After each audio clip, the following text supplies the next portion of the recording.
gusto mo naman magkaroon ng full control sa crypto mo, walang limit, walang middleman at walang makakapigil sa'yo. Kung isa ka sa mga excited at maging fully decentralized ang crypto wallet mo, walang bangko and even walang application na pwede mag-freeze ng assets mo, then this video is for you. Sa video na to, pag-uusapan natin ano nga ba talaga ang decentralized wallet, and at the same time, ano yung pinagkaiba nito sa mga wallet katulad ng Coins.ph and other centralized exchanges wallet. And of course, pag-uusapan din natin ang step by step kung paano ka makakagawa ng pinakauna mong decentralized wallet, together with also paano ka makabili ng pinaka first ever crypto mo using the DEX wallet, and at the same time paano maglipat ng crypto mo from Coins.ph or other centralized exchanges wallets to your DEX wallet. Hi guys, ako nga pala si James Afante, also known as Kuy James and now James 3.0, and sa episode na to guys, tutulungan kita maging independent, confident, and finally fully control sa crypto at even mga pera mo. So kung ready ka na, tara samahan mo ako.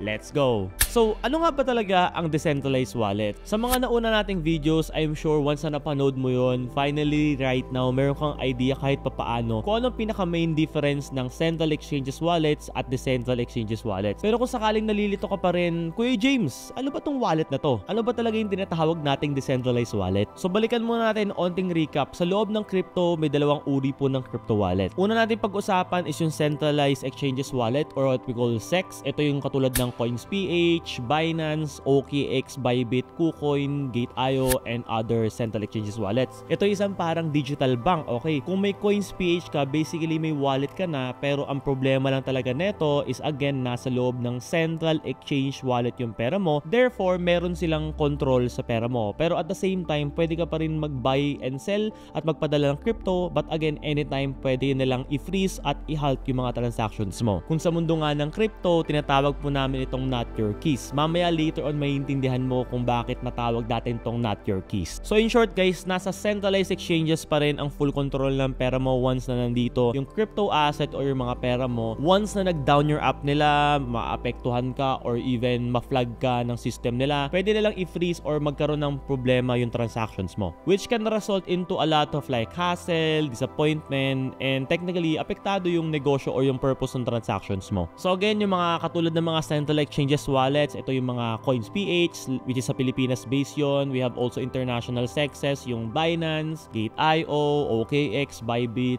KuCoin, and whatnot. So I have videos naman guys na ini-explain ko na itong mga central exchanges na to. You can just watch it guys, punta ka lang sa YouTube channel natin, and pwede ka mag-start kung sakaling beginner ka talaga. Panoorin mo muna yung video na what is crypto and so on and so forth. So now naman, since yung title ng video natin is what is decentralized wallets, magpo-focus tayo right now guys sa decentralized wallets or what we call again DEX wallet. So bakit nga ba sobrang big deal, and mapapansin mo karamihan ng mga tinatawag nating degen o yung mga talagang matagal na sa crypto, mas prefer namin or even me yung mga DEX wallets. Meron kasi guys nangyari before na malaking scandal sa mundo guys ng central exchanges wallet. So ano nga ba nangyari? Noong November 2022, FTX, isa sa pinakamalaking crypto exchanges sa buong mundo, top 5 siya to be exact by that time guys, bigla po siyang nag-collapse. Bigla isang gabi, lahat ng mga accounts guys na nasa loob ng crypto exchange na to, hindi na sila makapag-withdraw and hindi na nila makontrol or wala na silang access sa mga crypto assets nila.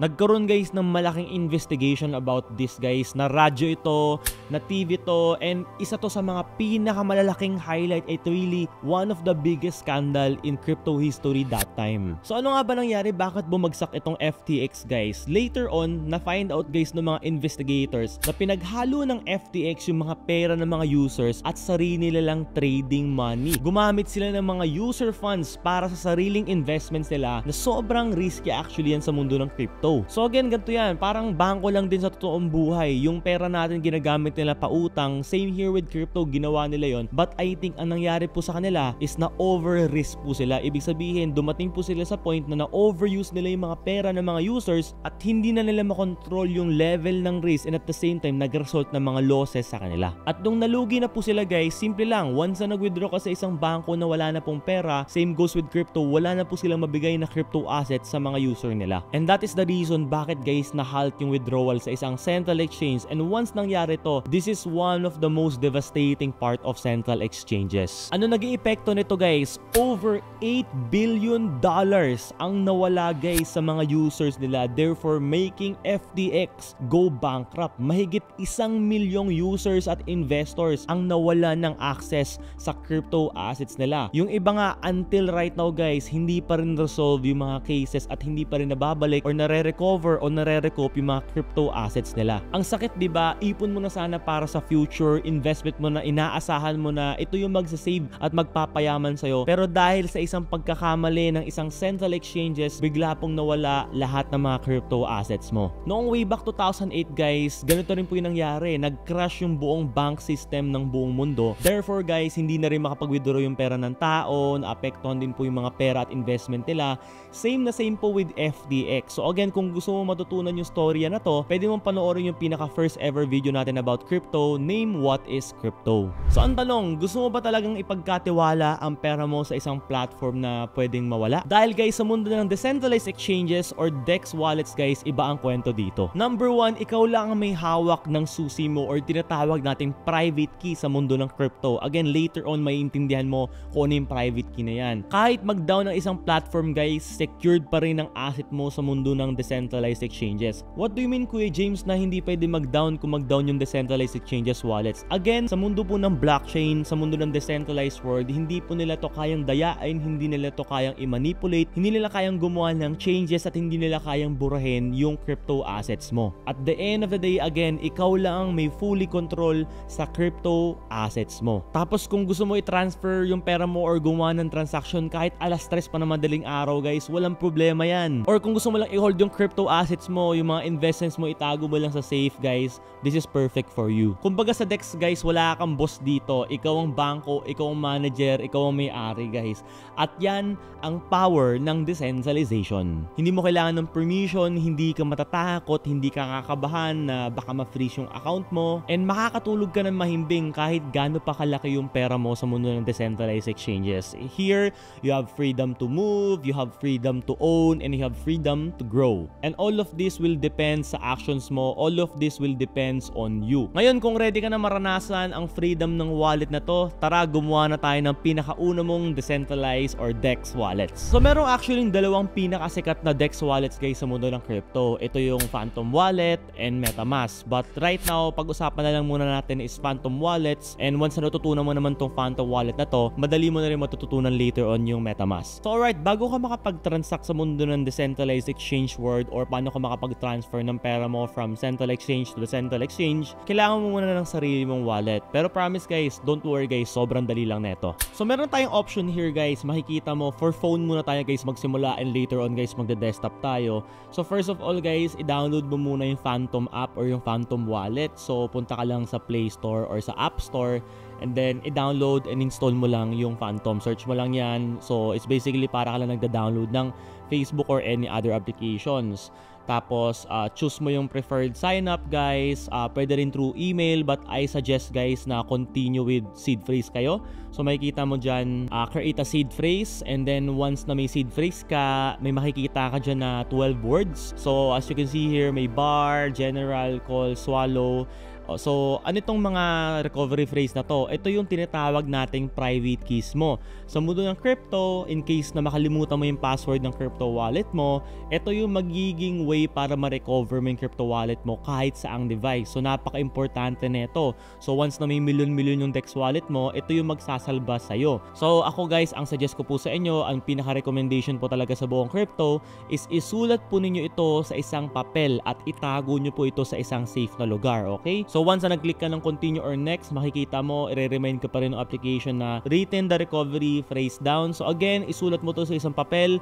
Wag mo tong isi-save sa messenger mo, sa other messaging platforms, or even sa phone mo. Kasi once na manakaw or mahack yung account mo, pwede po nila mabuksan yung crypto wallet mo. And later on, pwede ka rin gumawa ng username mo kung gusto mo, pero hindi naman ito necessary. And kung sakali, if you're asking, Kuya James, what if gusto mong i-access pa rin yung seed phrase mo once na nagawa mo ng Phantom Wallet mo? Simple lang yan guys. guys. Okay, so punta ka lang sa edit account. Once na sa edit account ka na, i-click mo lang yung show recovery phrase, and then meron dyang warning na sinasabi nila na keep your recovery phrase secret. Again, secret mo lang ito, wag mo itong i-share sa kahit kanino. I-click mo lang yung box na I will not share my recovery phrase, and then click mo lang yung continue, and then lalabas na po dyan yung seed phrase mo, which is again your recovery phrase, or what we call in crypto your keys, private keys and other whatnot. For desktop naman guys, ganito lang siya kasimple. Punta ka lang guys sa google.com. So tara, punta tayo sa google.com.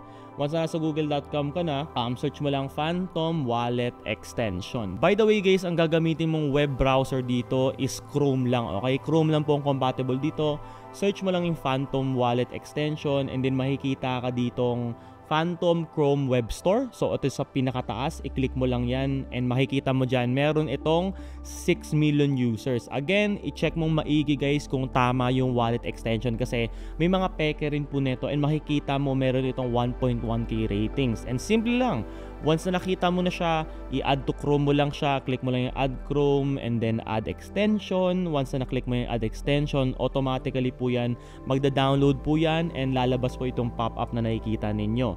And then once na nakita nyo yung pop-up na to, pwede nyo i-click itong puzzle na to na nasa taas. Makikita mo yung Phantom extension dyan. I-click mo yung pin para lumabas po siya dyan sa may search bar ninyo sa taas. And then once na lumabas na to guys, very similar lang guys sa cellphone pero desktop version, but dadaanan ko pa rin para sa inyo. So create a new wallet, and then once na na-click mo yan, lalabas din to. Create a seed phrase, again yung recommendation ko para sa inyo. Again, dito kasi guys, make sure natin na yung decentralized wallet mo is stand-alone siya at hindi siya connected sa ibang application mo. Kasi bakit? Once na continue with email to, once na nahack yung email mo, mahahack din po nila yung crypto wallet mo. So create a seed phrase guys, and then create a password dito guys. Mag-example na lang muna tayo na 12345678990, and then 12345678990. So click mo lang yan yung agree terms of service and continue, and then lalabas na po yung seed phrase mo. Ito yung seed phrase na to, again, isulat mo to sa papel, okay? Wag mo to isa-save sa phone mo or sa kahit anong messaging platform, and then click mo lang yung I save my recovery phrase, and then click continue. And then pwede kang gumawa ng username mo. So let's say ang username natin dito is testing 12345678990. So yan, continue lang natin siya, and then boom, congratulations, you're already papakita dito. You can now fully enjoy your first Dex wallet. Diba guys, sobrang dali lang, ganun na siya. Tapos mapapansin mo, lalabas yan dito sa gilid mo, or kung wala mo siya sa gilid mo, pwede mong i-click yung icon ng Phantom Wallet dun sa upper right ng Chrome mo, and lalabas po siya dito sa taas. And just right now guys, mapapansin niyo meron pong bagong feature si Phantom. So Phantom is actually, ginawa lang po talaga siya before for Solana network, and then later on naging compatible siya sa Ethereum, Bitcoin, and other networks. And just right now guys, compatible na rin po siya with Sui. So I suggest lang talaga na i-enable na lang po yung Sui, just in case na kailanganin po ninyo yung Sui network in the future. May lalabas din po ditong Monad. So itong Monad, enable na lang din po ninyo yan guys, wala na rin naman po mawawala dyan. But again guys, congratulations, once na nakapag-download ka na ng app sa phone mo or nagawa mo to sa desktop, you have your first ever decentralized wallet. For sure right now napapaisip ka, Kuya James, what if naman gusto mong isync yung Phantom wallet mo sa cellphone mo tsaka sa desktop mo, gusto mo pareha sila? Napakasimple lang yan guys. So gagawin mo lang, so once nasa desktop ka, punta ka lang sa settings ng account mo, click mo lang yan, and then click mo lang yung settings, and then punta ka lang guys sa security and privacy, and then show recovery phrase. And then, ito guys, recovery phrase 1. And then, lalagay mo yung password mo, which is yung 12345678990 natin. By the way, huwag mong gagayahin yung password na to guys, pang testing lang natin to. So, ayan ulit yon. Click mo lang yung I will not share my recovery phrase, which is very similar dun sa phones kanina.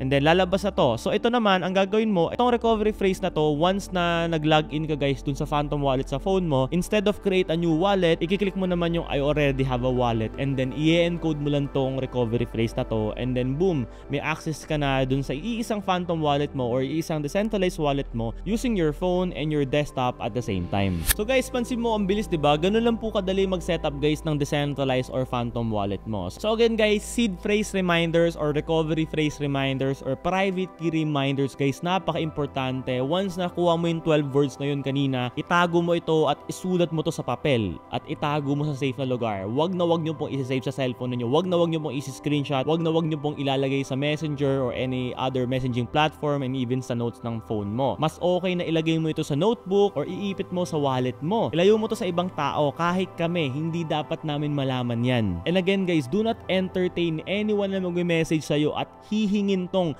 recovery phrase mo or yung private key mo o yung tinatawag nating seed phrase. Okay Kuya James, meron na akong decentralized wallet, may phantom wallet na ako, pero paano naman mag-cash in? So very simple lang yan guys. I have two ways. So the first way is actually through CoinsPH. So ito yung very accessible na central exchanges guys sa Pilipinas. So ang pwede mong gawin is mag-cash in ka through them kasi pwede kang mag-cash in through GCash, Paymaya, bank transfer, Cebuano will here, or even other like pera padala options. Pero ang disadvantage po nito, dahil centralized exchange po siya and nagbibigay siya ng convenience sa'yo, mas mataas yung tinatawag nating spread. Pag sinabing spread, ito yung for example, let's say kung bibili ka ng 50 pesos sa mundo ng crypto and 50 pesos ibabayad mo, ang makukuha mo na lang is 48 pesos. So meron siyang spread na 2 pesos. Sa CoinsPH, meron po silang ganon. So ending guys, medyo may lugi guys yung pera mo once na nag-cash in ka through CoinsPH. Also, meron silang transaction fee on top of that. Ending guys, mas malaki yung malulugi mo sa pera mo. But ang kinagandahan nito, very convenient siya and user friendly. Second option guys, kung sakali guys na gusto mo talagang i-maximize yung pera mo, and this is in case na medyo mas malaki talaga yung ika-cash in mo, ang pinaka best option is maghanap ka ng tinatawag nating P2P or peer-to-peer or in short, person-to-person. Simple lang to guys. Let's say bibili ka ng cellphone. Pag gusto mong bumili ng cellphone, hindi mo siya ipapaship or ipalalamove. Gusto mo tong i-meet up. So same goes with crypto. Kailangan mo maghanap ng tao na trusted or katiwala mo, and then peer-to-peer kayo magtatransact. Ganun lang po yung meaning ng peer-to-peer. So guys, dito na po pasok guys si Unicorn P2P. So I'm sure once na nasa loob ka ng James 3.0 community natin, mapapansin mo na ano tong Unicorn P2P. Unicorn P2P is one of my trusted peer-to-peer guys exchanges out there. Pwede kang bumili at pwede kang magbenta ng USDT and Solana guys dito. And even guys, kung sakaling magte-take profit ka na, let's say kumita ka na malaki sa crypto, gusto mong i-convert yung crypto mo to peso, pwede mo rin po ito gawin sa loob ng Unicorn P2P. And ang kinagandahan dito, they guaranteed na lahat ng mga rates nila is best rates. In fact guys, sobrang dami na pong user neto. And ang kinagandahan dito, once na nag-transact ka dito, you also get the best rate and at the same time, very minimal transaction fees. So actually guys, hindi naman to nagkakalayo guys. Madali lang din naman to comparing sa CoinsPH. Ang pinagkaiba lang talaga neto, dito guys medyo mano-mano siya and kailangan mo mag-message sa page para makabili or makabenta ka ng crypto mo. Which in fact guys, marami pong may gusto talaga neto kasi mas gusto nila na personalize yung transaction nila and sometimes meron silang mga special request. So guys, whenever using P2P or Unicorn P2P, gamitin mo lang po yung official link guys na ipoprovide ko also dyan or ilalagay ko dito sa screen, unicornp2p.com. So wag kang magsa-search guys sa Facebook ng Unicorn P2P kasi guys probably by the time na napanood mo to may mga fake pages na po dyan. Gamitin mo mismo yung official link para sure ka na sa tamang link ka na pupunta. Wag ka rin basta-basta mag-entertain ng message na nagpapanggap sila na sila po yung Unicorn P2P. Again, ang Unicorn P2P will never DM you first, okay? So ikaw ang unang magme-message sa kanila using the official links. Laging tandaan guys, sa mundo ng crypto, isa sa pinakamalaking kalaban talaga natin dito is yung mga scammers. Kaya dun po tayo always sa legit. Ngayon kung sakali guys gusto mong bumili sa Unicorn P2P, ang tanong, paano ka ba makakabili sa Unicorn P2P? So tuturuan kita guys ng step by step guys kung paano mo to gagawin. So ang pinakakailangan mo munang gawin is kunin mo yung USDT address mo sa Phantom para at least alam ni Unicorn P2P kung saan nila isa-send yung crypto assets mo. So simple lang, let's say gusto mo bumili ng USDT, open your Phantom wallet and then i-click mo yung receive. Once na na-click mo yung receive, of course may mga iba-ibang networks ka makikita dyan. Piliin mo lang po yung Sol Network and then once na-click mo yung Sol Network or Solana Network, i-copy mo lang yung address, okay? Bantayan mo yung first 4 letters neto at yung last 4 letters neto. Medyo mahaba talaga yung complete address na yan pero hindi mo kailangan kabisaduhin at i-double check. And always just ensure yung first 4 letters and yung last 4 letters is always matching dun sa kinapin mo na address. And guys, yun yung ibibigay mo sa Unicorn P2P chat once na nagbayad ka na sa kanila and dun po nila isa-send yung USDT or Solana na binili mo. Once na ma-receive mo na ang USDT or Solana guys sa sa Phantom Wallet mo, ready ka na gumamit ng DEX or Phantom Wallet mo. But before that guys, marami pong mga beginners ang nako-confuse once na nag-DEX wallet na sila. For example, bumili sila ng USDT and gusto nila lang i-convert ito dun sa crypto na bibili nila. Nagtataka sila bakit hindi nagpo-push through yung transaction nila. Dito na po pumapasok yung tinatawag nating gas fees. So yung gas fees actually guys, tinakil natin yan sa mga previous videos natin. But guys, ang gas fee is just simple as transaction fee sa mundo ng crypto. Now, kung anong blockchain yung ginagamit mo, let's say Solana, kailangan mo magkaroon ng kahit maliit na Solana guys, para yun yung gagamitin yung gas fee at pan-transaction fee every time na magtatransact ka ng USDT. So ang reminder ko lang, once nabibili ka guys ng crypto sa Unicorn P2P, like say for example, bibili ka ng 10,000 pesos, yung 500 pesos guys, ipambili mo ng Solana, and then yung natitirang 9,500, yun yung ipambili mo ng USDT. So yung 500 pesos, yun yung magiging pan-transaction fee mo na naka-advance over time. Sa gas fee naman guys, hindi mo naman kailangan ponduhan to ng malaki. So usually ang gas fee naman sa Solana, barya-barya lang yung mga yan. Okay Kuya James, gets ko na. Anong gagawin na natin next? May USDT na ako, may Solana na ako, pero nasan yung mga ibang crypto coins? Bakit hindi ko sila makita? Good question. Kung gusto mo maghanap at bumili guys ng mga other crypto tokens gamit ang DEX wallet guys, meron ako ipapakita sa iyo na tool na ginagamit ko. So dito na po guys pumapasok yung DEX Screener. Ito po yung isang website or tool or application na ginagamit po namin para makakita ng mga bagong crypto tokens, mga meme coins, mga maiinit at yung mga trending. One of the main reason bakit ka gagamit ng DEX wallet, this is one tool and opportunity sa'yo para guys makabili ka ng mga small crypto tokens, yung mga maliliit pa lang. Ang susi guys kasi at the end of the day sa crypto guys, kung gusto mo talaga guys kumita ng malaki at the same time mabilis na panahon, is makahanap ka ng mga crypto tokens na magaganda o yung mga crypto projects na magaganda. And most of the time, hindi pa to present dun sa mga Coins PH, sa mga Binance, sa mga OKX and other central exchanges wallets. And as much as possible, ang pinaka best strategy talaga is mabili mo tong coin na to before sila dumating doon. So kung wala ka pang DEX Screener guys, pwede mo tong i-download sa phone mo, pero for the meantime of this video, gagamitin muna natin yung website nila. Sa DEX Screener guys, makikita mo rin dito guys yung mga chart guys ng mga coin. Dito makikita kung pababa sila or paakit yung mga presyo nila.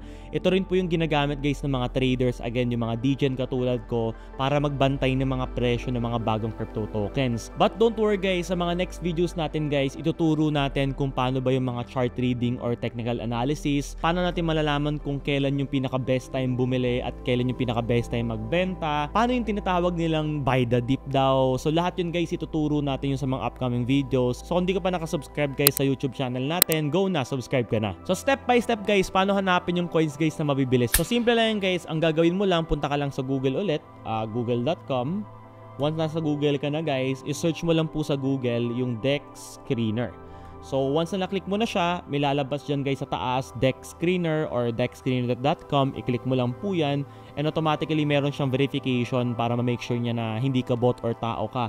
And then once na nakita mo na to, once na nakapasok ka na dito, makikita mo na tong mga listahan ng mga crypto tokens na andadami. But wait lang, don't worry, i-guide kita. So makikita mo dito guys sa homepage niya, nandito po yung mga pinaka-active guys na crypto tokens. Pwede ka also mag-search dito. Click mo lang tong upper left na to. Pwede mo dyang i-search kung ano yung mga crypto tokens na sinabi ng kaibigan mo. Let's say for example, Kiki, pwede mo sang i-search dito and then lalabas po yan dyan. So click mo lang yan. Once na click mo yung Kiki, lalabas na rin po yung chart niya dyan. But let's say for example, naghahanap ka ng crypto token na bago talaga. So simple lang, click mo lang yung logo ng DEX Screener sa upper left, mapupunta ka sa homepage. And then search ka dito. Let's say may nagustuhan ka dito. Let's say nagustuhan mo to si Bad Boy. Ayan, si Bad Boy. Again guys, just a disclaimer, lahat ng mga coins dito po sa DEX Screener, ito na po yung kino-consider nating mga shit coins or meme coins. Most of the crypto guys na nakikita mo dito is mga walang utility at mga puro hype lang. So binibigyan ko lang kayo ng disclaimer para at least alam niyo guys yung mga risk neto. So very high risk, very high reward. So as you can see here, makikita mo yung chart niya. So nagpump na siya and then bumagsak na siya dahil may mga nag-take profit.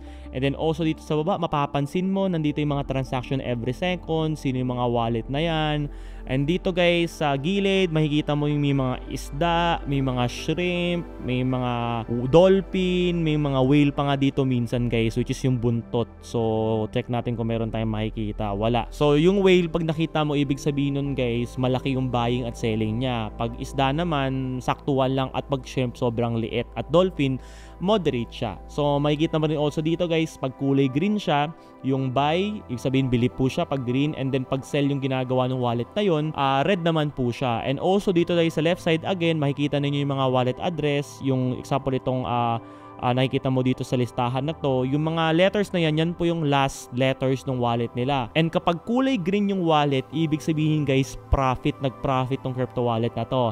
Kapag kulay pula, yung wallet na to is lugi pa siya or at loss habang hindi pa siya nagtitake profit.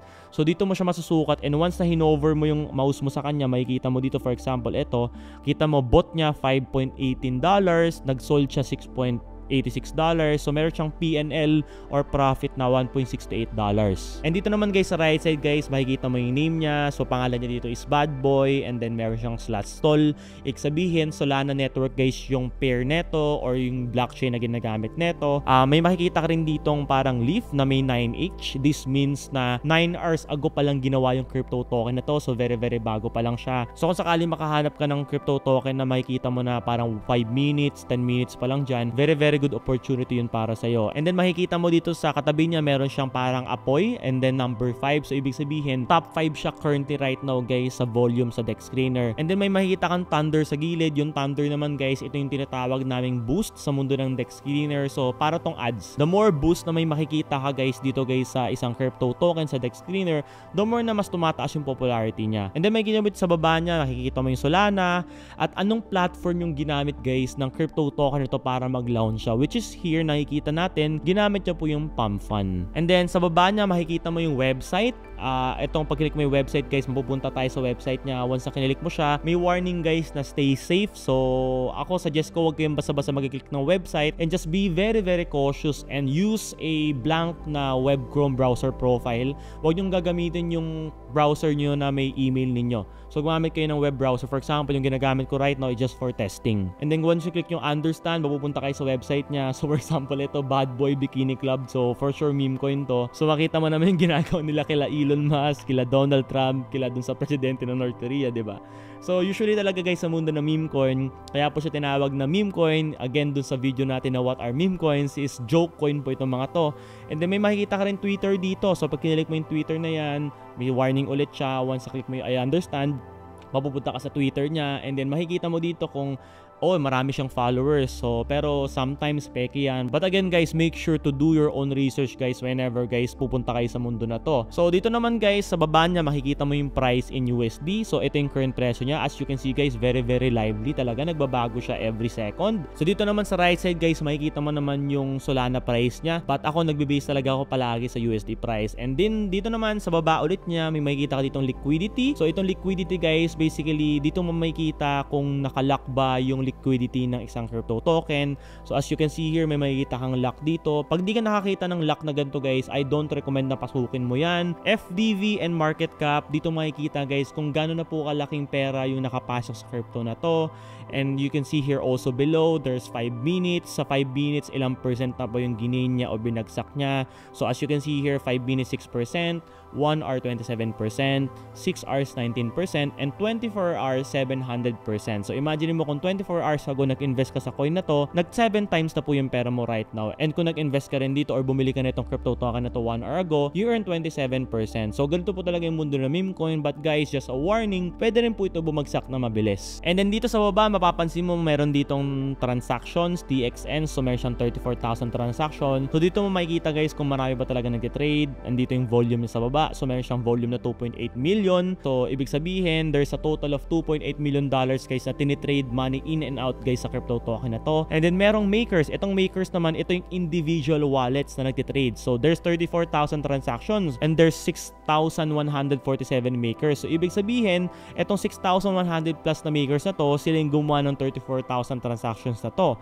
So guys, one thing na guys mapapansin mo na peke yung transaction, kasi guys pwedeng pekein ito, is pag masyadong onti community, yung makers, compared dun sa transaction na ginagawa. So as you can see here also dito sa right side naman niya, makikita mo yung mga buys and sells. So ibig sabihin here, for example, yung buys niya is 18,940 versus 15,124. Ibig sabihin, mas malakas yung buying power niya. And just guys, right now makikita ninyo 1,000% na po yung gain niya in 24 hours. So again, kung 24 hours bumili ka, kumita ka na po ng 10x agad. Sa buy volume naman sa baba, makikita mo 1.4 million yung buying and 1.4 million din po yung volume ng selling. So naglalaban talaga siya.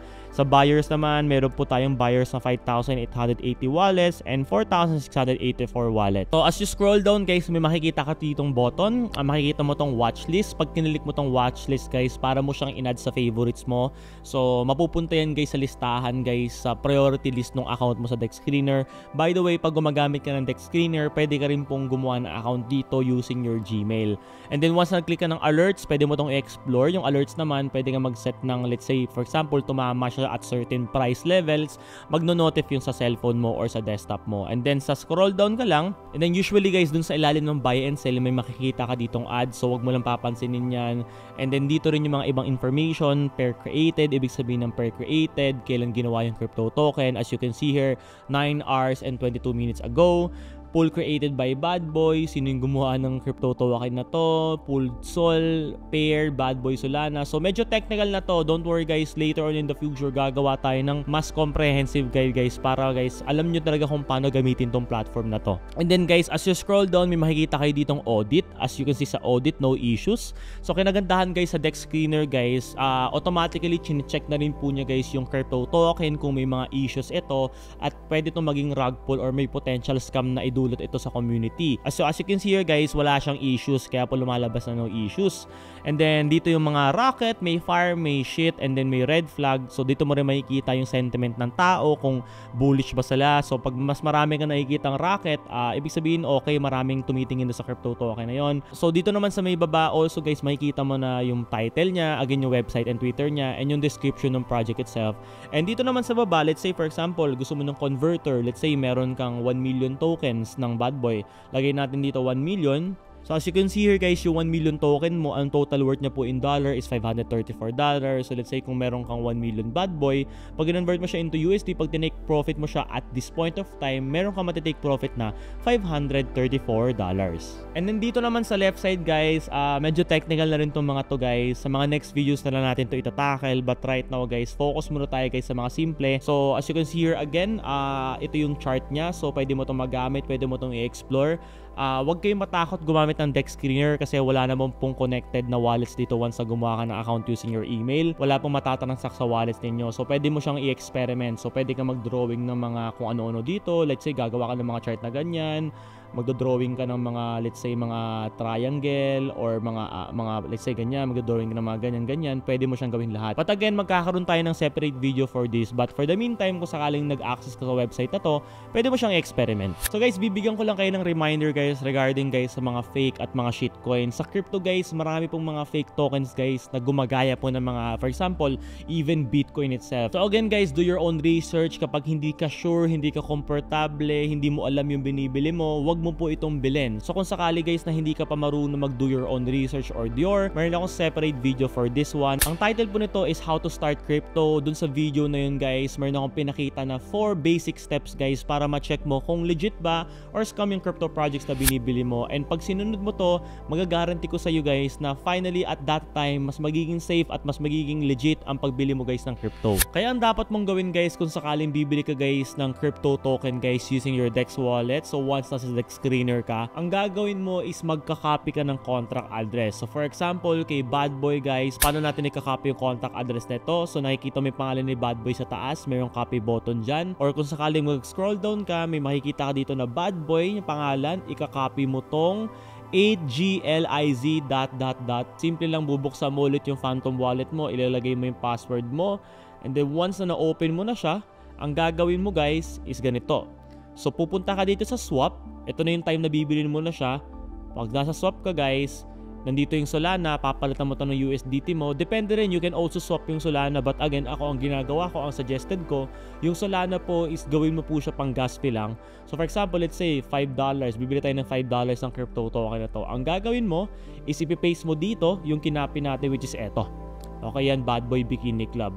Bakit mo siya kailangan i-paste? Para ma-make sure mo na tama yung crypto token na binibili mo. Dahil bakit? For example, let's say, pag sinearch natin yung Bad Boy Bikini Club, mapapansin mo na ang daming crypto token yung lumalabas. So, pwede ka makabili ng fake token o yung hindi crypto token na legit yung nabibili mo. So, para makabili ka ng tama, ipipaste mo agad yung contact address niya and then i-click mo siya and then i-click mo na yung understand. So, normal to lalabas tong warning na to na sinasabi niya na this token is trading on the token launcher pump fund. So, usually pag mga bagong crypto token, lumalabas ng warning na to. But again, it's okay. I understand as long as nagawa mo yung research mo. And then, let's say, for example, bibili tayo ng $5 and then makikita mo dyan, you receive 9,043 tokens. So, usually every minute nagbabago yan. Mapapansin niyo right now, 9,046 siya, 9,050.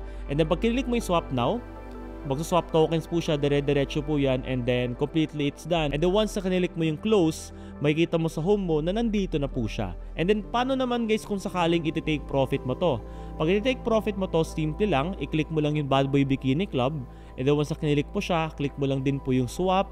And then gagawin mo guys, pagpapalitin mo to, meron po dito sa gitnang button na mapapansin mo na swap, or i-change mo yung position nila. Nasa taas yung Bad Boy and then nasa baba naman yung USDT. And then gagawin mo dyan, for example, meron tayong 9,000 tokens. What if for example, let's say 5,000 tokens lang yung gusto mo ibenta. So 5,000 tokens ko convert ko to USDT, meron ako makukuha 2.85 USDT, or pwede natin siyang i-max. Ibenta natin lahat. So naralan mo kanina $5 lang yung binili natin, diba? So in just like few seconds, may profit na tayong $0.16 agad. So pag sinuwap now natin yan guys, magiging USDT ulit yan. And then makikita mo kanina ang balance natin dito kanina sa wallet na to is $10 and right now meron na tayong $10.15.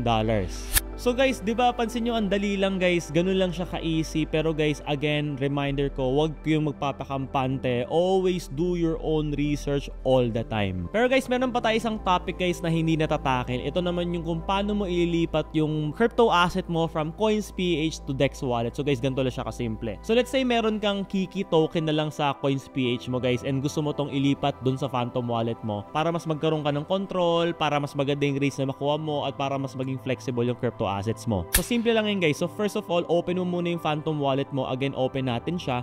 So mapapansin mo dito sa Phantom Wallet mo na wala tong Kiki. So normal lang to guys. Hindi po talaga lalabas yung balance mo dito. Hindi talaga lalabas yung crypto token mo dito if wala tong laman or wala siyang balance nun. So once na sinenda natin to mamaya guys ng Kiki, automatically magkakaroon na to ng Kiki balance. So ano yung kailangan mo nating makuha guys sa Phantom Wallet? So kailangan muna natin makuha guys yung wallet address neto, which is makukuha mo siya by clicking receive. And then again, click mo lang yung Solana, and then click mo lang yung copy, and then once na kinilik mo na yung copy, ito yung gagamitin natin mamaya na magiging recipient address pag nag-withdraw tayo ng Kiki token sa Coins.ph. And then guys, step 2, buksan mo na yung Coins.ph application mo, punta ka lang dun sa Kiki token balance mo, and then click mo lang yung send, and then once na click mo na yung send, i-paste mo yung wallet address na kinuha natin galing dun sa Phantom Wallet. So once na na-paste mo, double check mo ulit yung wallet address, yung first 4 letters and last 4 letters.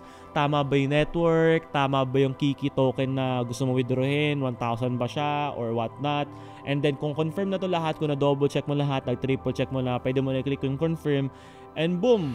Ulala! Tapos na po guys, automatically withdraw mong Kiki token will arrive in your Phantom in just few minutes. And pansin nyo guys, ang saya diba? From Coins.ph to Dex Wallet, akala ng maraming tao mahirap siya, pero madali lang talaga guys. Ang kinagandahan pa neto, once na natuto ka mag-Dex Wallet, meron ka ng full control sa crypto assets mo. If nasayahan ka or natuto ka sa video na to guys, I believe mas mag-grow ka pa even further guys, especially pag may mga kasama ka sa mundo na to. So meron tayong community guys na 24/7 available. This is James 3.0 community. So kung wala ka pang community at bago ka sa mundo ng crypto, it is best guys na may kasama ka sa mundo na to. So you can join our community for free. Link in the description below. Meron tayong 24/7 na moderators na handa tumulong guys 24/7 para sa inyong lahat. Whenever meron kayong mga basic questions, everything is for free. And we also have like more than 30,000 members guys sa community natin na also willing guys tumulong sa iyo whenever you need them. In the next videos natin guys, pag-uusapan natin ano yung mga airdrop, apps, ano yung mga staking platforms, and even guys, paano ba yung tamang pagbasa ng mga chart, yung mga candles, yung mga technical analysis, yung mga indicators, lahat yan guys, itatakil natin yan sa mga upcoming na videos. So kung hindi ka pa nakasubscribe guys, go mag-subscribe ka na and turn on the notification bell para guys, once na in-upload natin to, ma-notify ka agad. I hope you like this video guys, and more importantly, I hope mas excited ka pa na mas matuto guys sa loob ng community natin. So simple lang naman ang goal ko guys, hindi lang turuan kayo paano mag-crypto, kundi also bigyan kayo ng confidence or lakas ng loob mag-invest sa mundo ng crypto. Na kahit even zero knowledge ka, I believe guys, the moment na pinanood mo yung mga videos natin, the moment na matutunan mo yung mga tamang knowledge guys, I'm sure kaya mo rin. Again guys, I'm James Afante, also known as Kuya James, and now James 3.0. Again, kung hindi ka pa nakasubscribe, go subscribe ka na, like, comment, follow guys lahat ng mga social media channels natin. Nasa loob po yun ng ating Telegram community. Again, link in the description, and kita-kits po tayo sa mga next na videos. See you there. Bye-bye!